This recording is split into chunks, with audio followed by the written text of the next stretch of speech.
Sa simple pagtulong mo, mayroong buhay na naisasalba, mayroong pamilyang umaangat. The Senate is now constituted. At ito ang mismong Chinese Coast Guard. Napakinggan ni PBBM. 6 na milyong balotang gagamitin sa A to Z. Kumpleto tayo.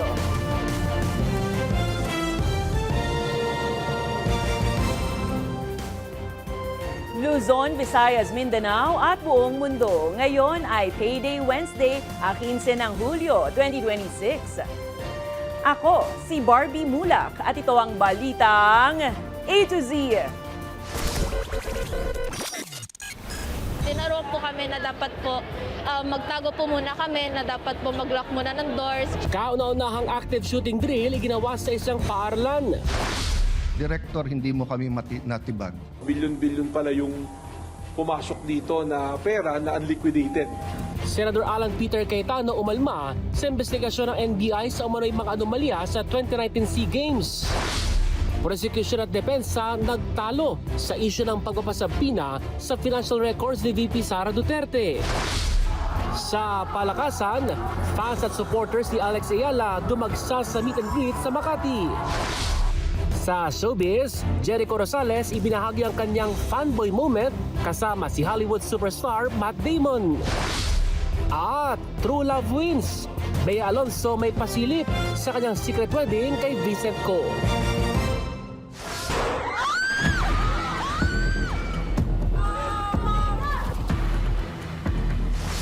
Magandang gabi, pambungad sa ating newscast. Isinagawa ang kauna-unahang active shooting drill sa Manila Science High School para tumaas ang kamalayan ng bawat estudyante sa oras ng banta sa kanilang seguridad. Ayon sa ilang mag-aaral, mas kampante sila ngayon na alam na nila ang gagawin sa oras ng emergency tulad ng school shooting incident sa Tacloban City noong Hunyo. Ang balitang A to Z ni Kim Salinas. Buwan naman nung nasubukan dito sa Manila Science High School ang isinagawang shooting drill para mabatid ng bawat estudyante ang kanilang gagawin oras na may banta sa kanilang kaligtasan. Sa simulation exercise, may active shooter na gustong pumasok sa paaralan. Itinuro sa mga mag-aaral at mga guro ang tamang pagtatago at pagtawag ng tulong sa panahon ng armadong pag-atake sa loob ng campus. Tinaro po kami na dapat po magtago po muna kami, na dapat po mag-lock muna ng doors. Tsaka dapat din po kapag ma-encounter po namin yung school shooter, dapat po mag-fight po kami or tumakbo. Ipinakita rin ang agad na pagresponde ng kapulisan. Kontento naman si Education Secretary Sani Angara sa pagsasanay, bagamat may ilang proseso na dapat aniyang ayusin upang mas maging epektibo. Maganda yung takbo niya pero may konting detalye na parang nakalimutan, like yung wag tumayo sa harapan ng pintuan. Dapat kasi yung pintuan na tatagos yung bala doon eh. So, ang sabi niya dapat sa pader, doon tayo sa pader. Importante ani ang mabilis na kilos at pagiging alerto dahil sa bawat segundong lumilipas ay maraming pwedeng mangyari. Palalakasin din ng DepEd ang seguridad sa lahat ng pampublikong paaralan sa bansa. Meron tayong metal detectors, in some schools may security guards, and yet nakita natin may incidents talaga. Tinago yung kutsilyo sa sapatos, tinago yung kutsilyo sa underwear. So nakapasok pa rin. So we really have to be very creative and adjust. Isasagawa ang pagsasanay sa lahat ng eskwelahan sa buong Pilipinas bilang parte ng National Safe School Summit para matiyak ang kaligtasan ng bawat estudyante sa bansa. Para sa Balitang A to Z, Kim Salinas.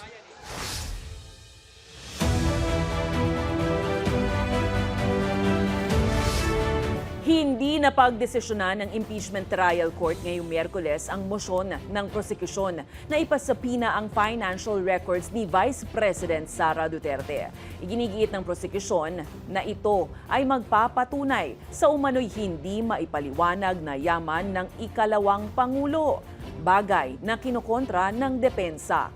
Ang Balitang A to Z ni Ace Cruz. May gitis at kalahating oras na nagkokuso nagpulong ang senator judges sa motion ng prosecution ay pasabina ang Bank, Tax at Anti-Money Laundering Council records ni Vice President Sara Duterte kaugnay ng akusasyong hindi may paliwanag na yaman.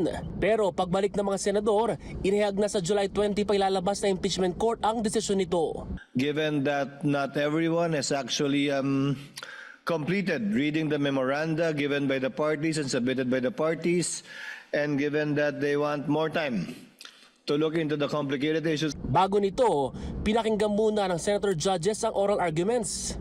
Dito pinunto ni House Prosecutor Chel Diokno na hindi may tuturing na iligal ang hiling nilang ipasabina ang tax records ng bise.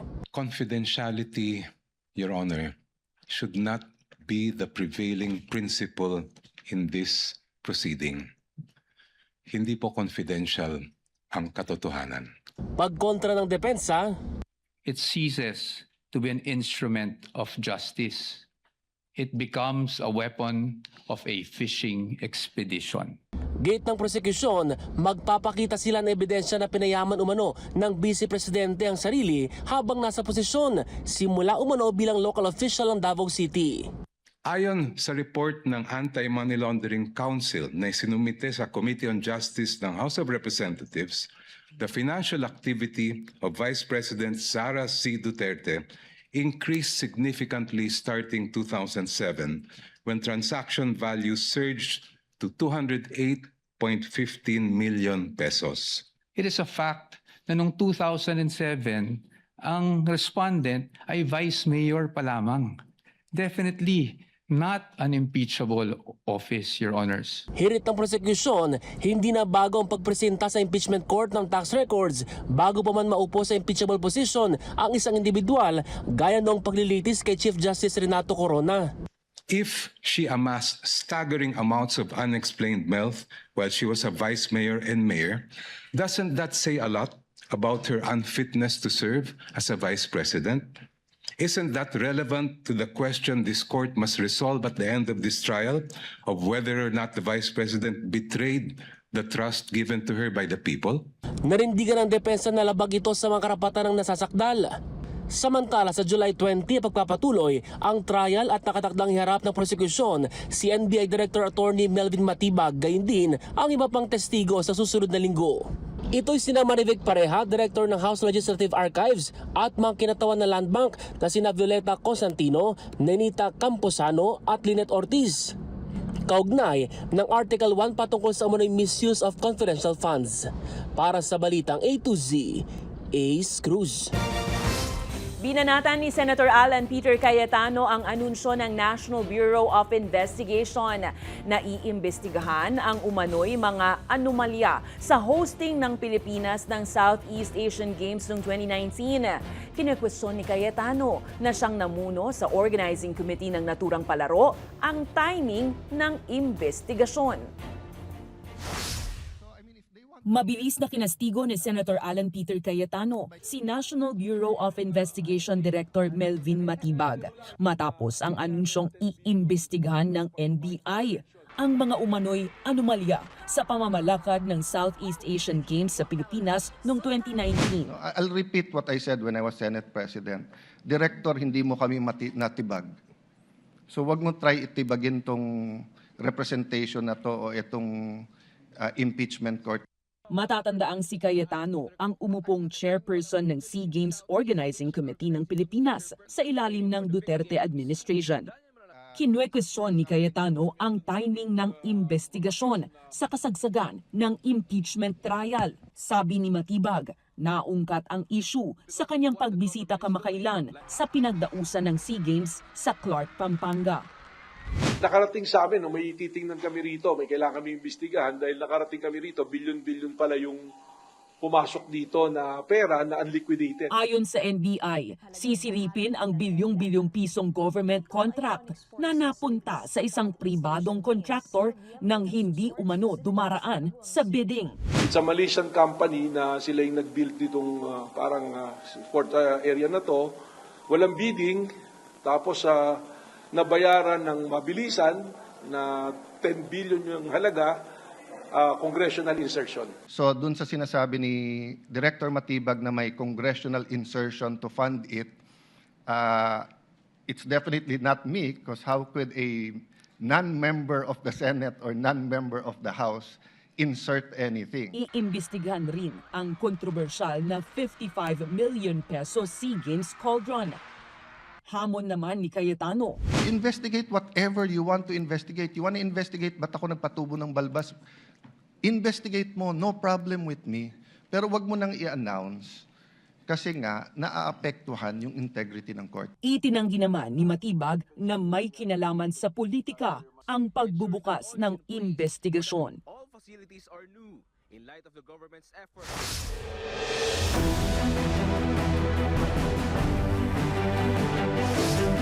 Nakipagpulong si Pangulong Ferdinand Bongbong Marcos Jr. kay Singapore Prime Minister Lawrence Wong sa Istana o ang Offices of the President and Prime Minister sa Singapore. Layon ng pagpupulong na muling pagtibayin ang matagal ng ugnayan ng Pinas at SG.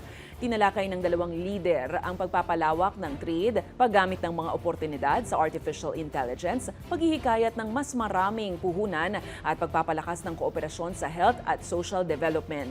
Napagkasunduan din ng dalawang leader na isulong ang mga bagong bilateral agreements na makabubuti para sa dalawa.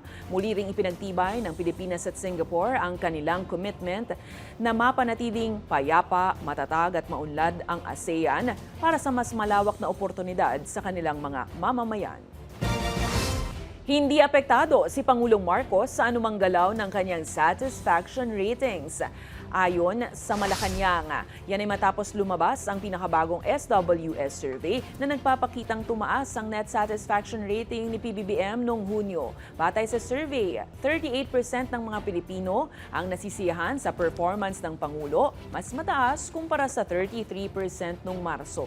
Tumaas din umano ang rating ni PBBM sa lahat ng lugar sa bansa. Ayon kay Palace Press Officer Claire Castro, tumaas man o bumaba ang numero, hindi ito ang pinagtutuunan ng Presidente. Itinuturing naman na rebound mula sa record low na naitala noong unang quarter ang pagtaas ng satisfaction rating ng Pangulo.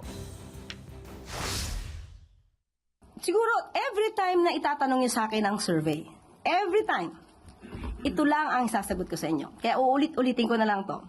Tumaas, bumaba. Ang Pangulo ay hindi po apektado ng numero. Tumaas yan, bumaba yan. Ang focus ng Pangulo ay magtrabaho.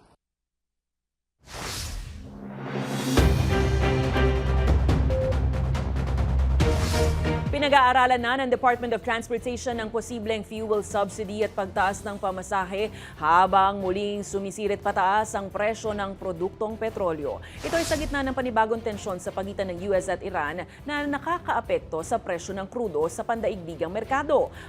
Ayon sa palasyo, inatasan na si Transport Secretary Banoy Lopez na pag-aralan ng sitwasyon pero kailangan balansehin ang tulong sa transport sector at ang posibleng epekto ng dagdag pasahe sa presyo ng mga bilihin.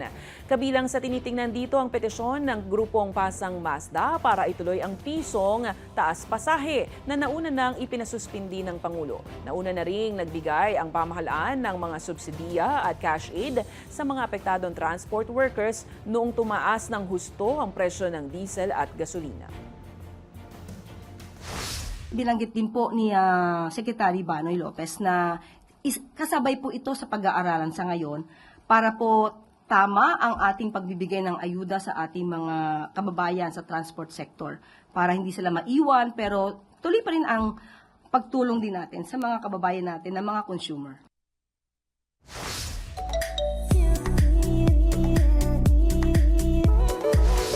Ibinasura ng Makati City Prosecutor's Office ang reklamo ng aktres na si Jasmine Curtis Smith laban kay Attorney Ferdinand Topacio. Kabilang sa mga reklamo ang cyber libel, cyber unjust vexation at gender-based online sexual harassment.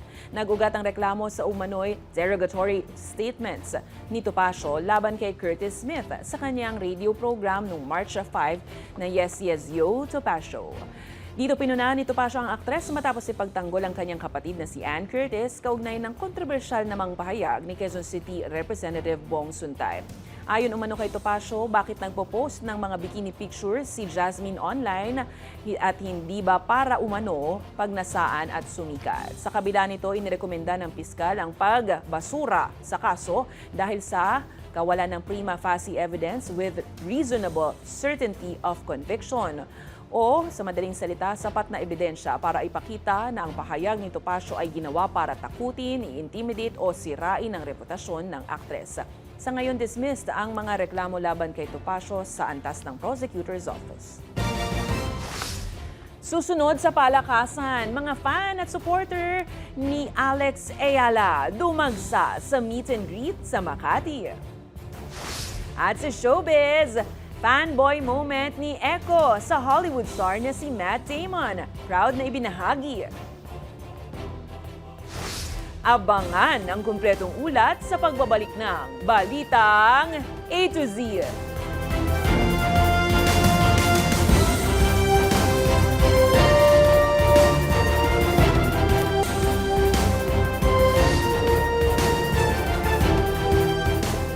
Inilipat na ng Sandigan Bayan 3rd Division si Senator Rodante Marcoleta sa Quezon City Jail Male Dormitory sa Payatas matapos ang 9 na araw na pagka-confine niya sa PNP General Hospital. Inilabas ang commitment order matapos sabihin ni UP PGH Director Dr. Gerardo Legaspi na wala ng medical finding na nangangailangan ng hospitalization si Marcoleta. Sinabi naman ng korte na muli nitong i-inspeksyonin ang Payatas jail facility matapos questionin ng depensa kung makakaapekto ito sa kalusugan ng senador. Kinumpirma naman ng CIDG na naisilbi na rin ang arrest warrant laban kina Marcoleta at negosyanteng si Joseph Espiritu kaugnay ng umano'y paglabag sa Presidential Decree No. 46. Si Marcoleta ang tanging akusado na humiling ng bail sa plunder charge. Nakatakda ang pre-trial ng plunder case sa August 10. Samantala, tiniyak ng Bureau of Jail Management and Penology na walang espesyal na treatment na ibibigay kay Senator Marcoleta. Ayon kay BJMP spokesperson Jail Superintendent J. Rex Bustinera, pantay-pantay ang pagtrato sa lahat ng persons deprived of liberty at iginiit na modern facility ang Quezon City Jail Dormitory at may 24/7 na doktor, mga nurse at infirmary at ward para sa medical needs ng mga nakapiit doon. Nag-improve na. From yung x-ray, nag-clear up na yung pneumonia, yung kanyang hypertension, controlled na. He doesn't need further confinement in a hospital. And Senator Marcoleta is fit to attend court proceedings. At kailangan may isolated siya, di ba? Dahil nga sa karamdaman niya. And nakita naman na yung facility na yon and the BJMP can provide with that. Pantay-pantay po ang pagtrato ng BJMP sa lahat ng nakakulong, pare-parehas, walang special treatment. Naghain ng not guilty plea sa Sandigan Bayan ang dating mambabatas na si Mike Defensor hinggil sa kasong plunder sa kinasasangkutan niya. Kaugnay ito ng umano'y hindi pagdedeklara ng 75 million pesos na campaign donation kay Senator Rodante Marcoleta. Nag-plead ng not guilty rin ang mga kapwa-akusado niyang negosyante na sina Joseph Espiritu at Aristotle Viray. Patuloy namang dinidinig ng korte ang kaso laban sa mga akusado.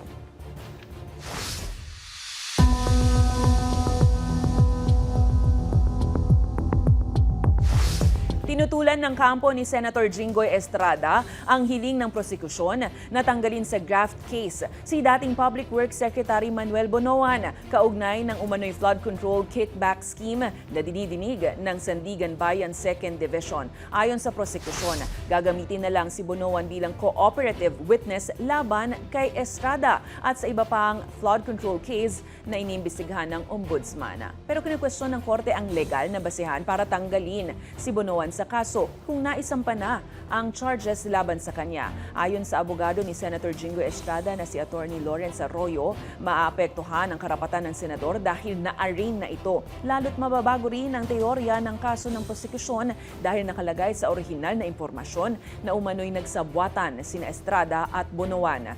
Iginit naman ng prosekusyon na hindi maapektuhan ang mga alegasyon laban kay Estrada, kabilang ang umano'y budget insertions sa flood control projects at kickback commitments. Isinumite na ng Sandigan Bayan para sa resolusyon ng hiling na amyendahan ng impormasyon. Samantala, personal namang dumalo sa pagdinig si Bonoan gamit ang wheelchair dahil nakararanas pa rin siya anya ng hindi maayos na tibok ng puso.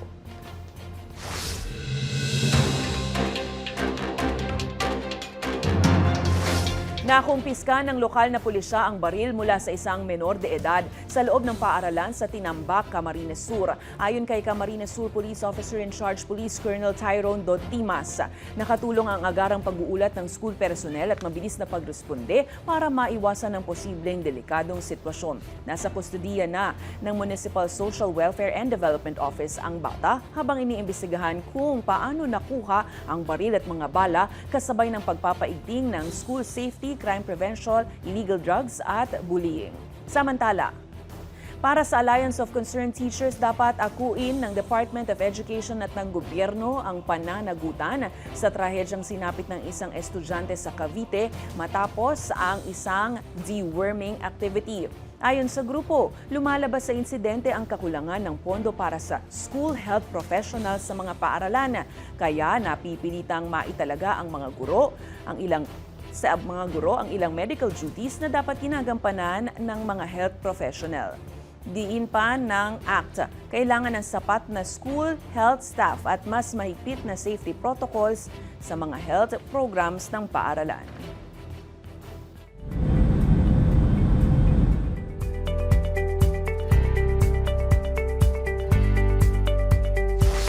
Pauwi na ng Pilipinas ang 15 Filipino seafarers na sakay ng Qatari tanker na Al Rekayat na tinamaan ng projectile sa Strait of Hormuz. Ayon sa Department of Foreign Affairs, nakatakda na ang repatriation ng mga seafarer matapos ang insidente. Sinabi din ng DFA na ligtas at walang nasugatan sa mga Pinoy na tripulante. Agad namang nagpaabot ng welfare assistance ang Philippine Embassy at Migrant Workers Office sa Muscat, kabilang ang pakikipag-ugnayan sa ship management para sa pagkain, medical check-up at communication access ng mga ito sa kanilang pamilya. Naiulat na tinamaan ng projectile ang Al Rekayat noong July 6 habang dumaraan sa Hormuz na kalaunan ay nasunog. Sinisisi ng Qatari government ang Iran sa insidente na tinawag nitong grave violation ng international navigation safety at banta sa global energy supply security.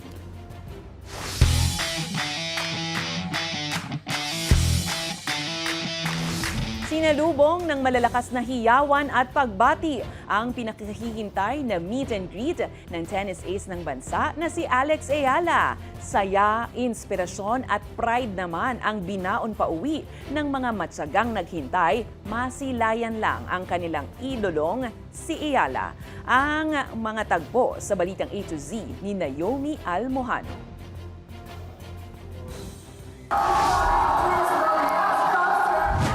Nakabibinging hiyawan, ngiting puno ng paghanga at sayang walang paglagyan. Ganyan kainit na winelcome ng Pinoy fans at supporter si world number 28 tennis player Alex Ayala sa kanyang pinakahihintay na home court, the Alex Ayala Fan Meet Experience sa Makati City ngayong Miyerkules. Alas 6:30 pa ng gabi nagsimula ang fan meeting pero ang kanyang fans hapon pa lang matyaga nang naghintay at pumila para makita ang kanilang idolo. Gaya na lang ng anak ni Sample King at It's Showtime host Jong Hilario na si Sarina na alauna pa lang ng hapon nakaabang na sa pagdating ni Ayala. Deadma sa dami ng tao at matyagang naghintay si Sarina para makita ang kanyang ate Alex. She's a great tennis player. Do you want to be a tennis player too? Yes. Good luck, Ate Alex. Straight from work at support to the max naman ang fan na si Hans kasama pa ang kanyang mga kaibigan. Bit-bit ang mga larawan ni Alex sa torneo. Hiling nilang mapirmahan ito at makita up close ang kanilang idolo. Watch party, nagpunta pa kami doon. Dinayo pa namin sa Pasig para panoorin lang siya. Kung may opportunity, makapagalaman, may dala pa kaming picture. Very proud tayo, di ba? Kung may opportunity na tayo manood sa Wimbledon, pupuntahan natin yan. Si Vincent naman bilang isang atleta, natutunan sa mga naging laban ni Iyala ang tibay ng loob at pagpapatuloy sa nasimulan kahit pa may mga pagsubok na dumating. Kitang-kita mo sa kanya yung motivation niya, kitang-kita mo sa kanya yung devotion niya. Being an athlete is no joke. Pagtatawanan ka, pahihirapan ka. What matters most is do not quit, do not stop, and your performance will speak for it. Malaking inspirasyon aniya si Iyala sa mga nagnanais ding magtagumpay sa kani-kanilang napiling larangan. Simula nung start ng career niya, nakita na natin kung paano siya nag-progress from underdog up to ngayon nakilala na siya not only here in the Philippines pero worldwide na siyang kilala. Lubos na humanga ang mga tennis enthusiasts around the world at lalo na ang mga Pinoy sa dedikasyon at husay na ipinamalas ni Iyala sa kanyang Wimbledon stint. Siya lang naman ang kauna-unahang Pinay na nakaabot sa 4th round ng Grand Slam Singles Tournament, nakasungkit ng WTA 125 title sa Birmingham at highest ranking Filipino player sa kasaysayan ng tennis.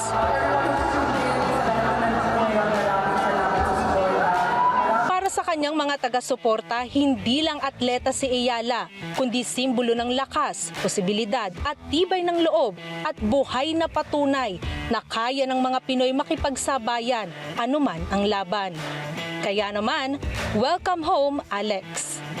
Para sa balitang A to Z Sports, Naomi Almojano.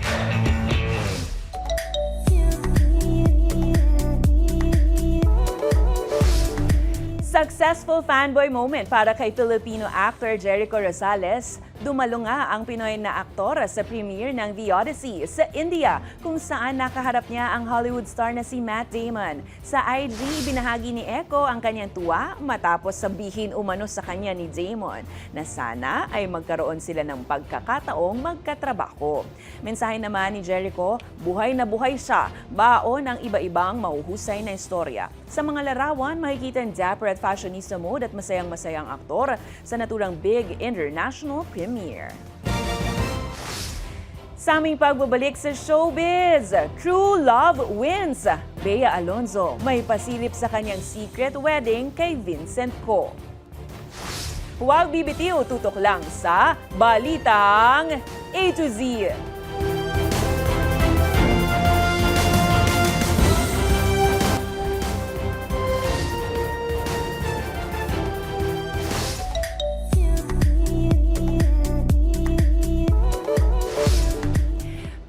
Love wins. Yan ang comment ng fans at netizens matapos kumpirmahin ng aktres na si Bea Alonzo ang kanyang secret wedding kay Vincent Ko. Todo kiligan lahat, lalo na at ito ang unang pagkakataon na nag-post si Alonzo ukol kay Ko magmula nang mapabalita ang kanilang relasyon noong 2025. Ang Balitang A to Z Showbiz ni Rod Garabon. It's official! Mismong si Bea Alonzo ang nagbahagi na ikinasal na siya sa kanyang businessman fiancé at tagapagmana ng supermarket chain na si Vincent Ko. Isang araw matapos ibahagi ng ilang sources ang secret wedding nitong July 13, kinumpirma ng 38-year-old na aktres ang pag-iisang dibdib sa opisina ni Makati City Mayor Nancy Binay. Sa serye ng black and white photo sa Instagram, makikita ang bagong kasal. Hawak ang kanilang just married wedding cake. Ang caption ng post, ang salitang home with a white heart. Kasunod nito, Di ba ako ikakasal? Ay, hindi. Ang tanong, ikakasal pa ba? 4 cards. muli namang lumutang ang isang vlog ni Bea noong 2021 kung saan may hula kay Bea sa kanyang magiging kasal. Civil yung una eh. Anong Civil? Oo, hindi ka church una. Pero medyo hidden lang. Either 7 months from now or 7 years from now. Pero bongga naman yung maging kasal mo and marriage life after. Kasi if you'll be married now, may chances na mag-separate kasi. Mature na kasi siya. And love niya is true. Ikinasal sina Bea at Vincent 2 buwan lang matapos ang dapat sanang kasal nila noong May 14 sa Spain. Umugong na hindi natuloy ang Spain church wedding dahil sa umano'y issue ng kasunduan para sa proteksyon ng kanilang mga ari-arian. Pagbabahagi naman ng abogado ni Alonso, walang issue at naging maayos at voluntaryong nagkasundo ang lahat sa prenuptial agreement. Bago si Ko, ilang beses dumaan sa heartbreak si Bea Alonso. Mula sa high-profile at controversial na hiwalayan nila ng aktor na si Gerald Anderson noong 2019 hanggang sa hindi natuloy na engagement kay Dominic Roque nitong 2024. Kaya naman sa pagkakataong ito, super happy ang fans at friends para sa aktres. Sa Instagram, bumuhos ang pagbati ng fans at kaibigan ni Bea sa industriya mula kina Ann Curtis, Heart Evangelista at marami pang iba. Mabuhay ang bagong kasal at best wishes. Para sa balitang A to Z Showbiz, Rod Garabot. Congratulations! Kung kayo ay may kwentong kakaiba, mga kwento ng pag-ibig o storya ng inspirasyon at pag-asa, maaari itong ibahagi. Sumali sa ating Facebook group na Balitang A to Z. Panoorin ang replay ng ating programa at sundan ang ating social media pages. Hanapin ang Balitang A to Z. Ang ating pabaong quote of the night ngayong Miyerkules ay mula sa diplomat at international civil servant na si Kofi Annan. Sabi niya, maaaring magkakaiba ang ating relihiyon, ang ating wika at kulay ng balat, pero tayong lahat ay bahagi ng iisang lahi at yan ang sangkatauhan. At yan ang mga balita at impormasyon, mga kwentong may dalang inspirasyon na tinutukan ng Balitang A to Z. Ako si Barbie Mulak. Maging maalam, makialam. Magandang gabi sa iyo, Pilipinas.